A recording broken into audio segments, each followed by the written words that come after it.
लाडली लाल की जय। श्री सद्गुरुदेव भगवान की जय। स्वामी रामसुखदास जी महाराज द्वारा लिखित शरणागति पुस्तक में अब प्रेम संबंधी विशेष बात। चित्त से सब कर्म भगवान के अर्पित करने से संसार से नित्य वियोग हो जाता है। वास्तव में संसार के साथ कभी संयोग हो ही नहीं सकता, उसका तो नित्य ही वियोग रहता है। जैसे मन में किसी वस्तु का चिंतन होता है तो वह उस वस्तु का माना हुआ संयोग है, जिससे उस वस्तु के ना मिलने का दुख होता है। जब वस्तु बाहर से मिल जाती है तब उस वस्तु का भीतर से वियोग हो जाता है, जिससे सुख होता है। ऐसे ही किसी कारण से बाहर से वस्तु चली जाए, नष्ट हो जाए, तो मन से उस वस्तु का संयोग होने पर दुख होता है और विवेक विचार के द्वारा यह वस्तु हमारी थी ही नहीं, हमारी हो सकती ही नहीं, इस प्रकार वस्तु को मन से निकाल देने पर सुख होता है। तात्पर्य यह है कि भीतर से संयोग माना तो बाहर से वियोग है और बाहर से संयोग माना तो भीतर से वियोग है। अतः वास्तव में संसार के साथ नित्य वियोग ही रहता है। मनुष्य केवल भूल से संसार के साथ संयोग मान लेता है और भगवान के परायण होने से भगवान से नित्य योग हो जाता है। इस नित्य योग, प्रेम में योग, नित्य योग में वियोग और वियोग में नित्य योग और वियोग में वियोग, ये चार अवस्थाएं चित्त की वृत्तियों को लेकर होती हैं। इन चारों अवस्थाओं को इस प्रकार समझना चाहिए। जैसे श्री राधा और श्री कृष्ण का परस्पर मिलन होता है तो यह नित्य योग में योग है। मिलन होने पर भी श्री जी में ऐसा भाव आ जाता है कि प्रियतम कहीं चले गए हैं और वे एकदम कह उठती हैं कि प्यारे तुम कहाँ चले गए, तो इस नित्य योग में वियोग है। श्याम सुंदर सामने नहीं है पर मन से उन्हीं का गाढ़ चिंतन हो रहा है और वे मन से प्रत्यक्ष मिलते हुए दिख रहे हैं, तो यह वियोग में नित्य योग है। श्याम सुंदर थोड़े समय के लिए सामने नहीं आए पर मन में ऐसा भाव है कि बहुत समय बीत गया, श्याम सुंदर मिले ही नहीं, क्या करूं, कहाँ जाऊं, श्याम सुंदर कैसे मिले, तो यह वियोग में वियोग है। वास्तव में इन चारों अवस्थाओं में भगवान के साथ नित्य योग ज्यों का त्यों बना रहता है।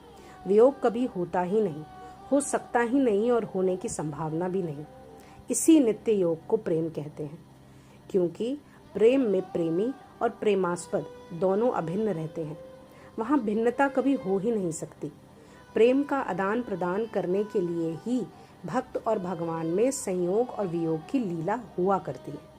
यह प्रेम प्रतिक्षण वर्धमान किस प्रकार है। जब प्रेमी और प्रेमास्पद परस्पर मिलते हैं तब प्रियतम पहले चले गए थे, उनसे वियोग हो गया था, अब कहीं ये फिर ना चले जाएं।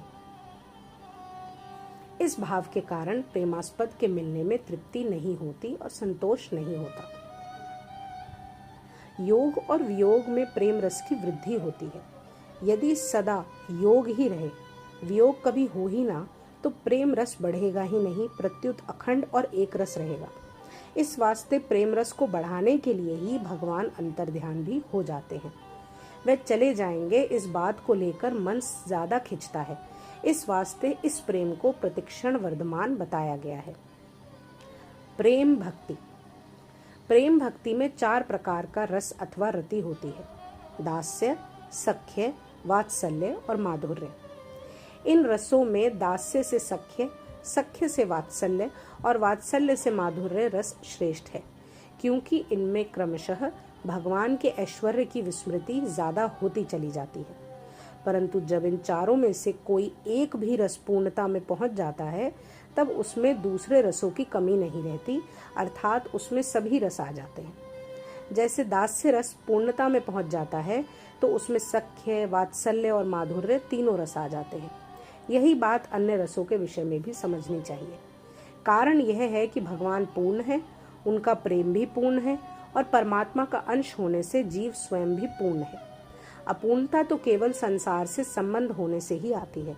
इस वास्ते भगवान के साथ किसी भी रीति से रति हो जाएगी तो वह पूर्ण हो जाएगी, उसमें कोई कमी नहीं रहेगी। दास्य। दास्य रति में भक्त का भगवान के प्रति यह भाव रहता है कि भगवान मेरे स्वामी हैं और मैं उनका सेवक हूँ, मेरे पर उनका पूरा अधिकार है। वे चाहे जो करें, चाहे जैसी परिस्थिति में रखें और मेरे से चाहे जैसा काम लें। मेरे पर अत्यधिक अपनापन होने से ही वे बिना मेरी सम्मति लिए ही मेरे लिए सब विधान करेंगे। और भगवान का किया विधान सदा मंगलकारी और हितकारी होता है। हमें केवल इस बात पे दृढ़ विश्वास रखने की जरूरत है। सख्य सख्य रति में भक्त का भगवान के प्रति ये भाव रहता है कि भगवान मेरे सखा हैं और मैं उनका सखा हूँ। वे मेरे प्यारे हैं और मैं उनका प्यारा हूँ। उनका मेरे ऊपर पूरा अधिकार है और मेरा उन पर पूरा अधिकार है। इस वास्ते मैं उनकी बात मानता हूँ तो मेरी भी बात उनको माननी पड़ेगी। वात्सल्य रति में भक्त का अपने में स्वामी भाव रहता है कि मैं भगवान की माता हूँ और मैं उनका पिता हूँ, अथवा मैं उनका गुरु हूँ और वह तो हमारा बच्चा है अथवा शिष्य है। इस वास्ते उनका पालन पोषण करना है, उनकी निगरानी भी रखनी है कि कहीं वे अपना नुकसान न कर ले। जैसे नंद बाबा और यशोदा मैया कन्हैया का ख्याल रखते हैं और कन्हैया वन में जाता है तो उसकी निगरानी रखने के लिए दाऊ जी को साथ में भेजते हैं। माधुर्य हम कल पढ़ेंगे। श्री राधा श्री राधा श्री राधा।